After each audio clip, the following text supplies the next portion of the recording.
এনজিওর মতো সরকার চালালে সমস্যা তৈরি হবে বলে মন্তব্য করেছেন বিএনপির স্থায়ী কমিটির সদস্য আব্দুল মঈন খান। তিনি বলেন, এনজিওর মতো কিংবা কর্পোরেট প্রতিষ্ঠান দিয়ে সরকার চালালে সমস্যা হতে পারে। সরকার আর এনজিও আলাদা বিষয়।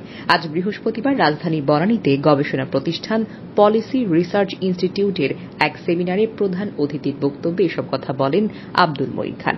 অনুষ্ঠানে সভাপতিত্ব করেন পিআরআই চেয়ারম্যান জাইদি সাত্তার। মঈন খান বলেন, এনজিও জনগণের একটি অংশ নিয়ে কাজ করে, সব জনগণ নিয়ে তাদের কাজ না। আর কর্পোরেট প্রতিষ্ঠানের কাজ হল মুনাফাকে অর্জন করা। গণতন্ত্রে বিশ্বাস করলে সব জনগণের মতামত থাকতে হবে। বৈদেশিক মুদ্রা বিনিময় হার নিয়ে মঈন খান বলেন, আমি প্রথমবারের মতো টাকার বিপরীতে ডলারের মান অবমূল্যায়িত হতে দেখলাম। কিন্তু বাংলাদেশ ব্যাংক কেন ডলারের অবমূল্যায়ন ঠেকাচ্ছে? টাকা শক্তিশালী হলে ঋণ পরিশোধের সক্ষমতাও বাড়বে।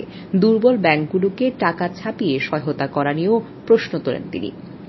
সংস্কার প্রসঙ্গে মঈন খান বলেন, গত জুলাইয়ের 2 বছর আগে থেকেই আমরা সংস্কার নিয়ে কাজ করছি। এটি একটি চলমান প্রক্রিয়া।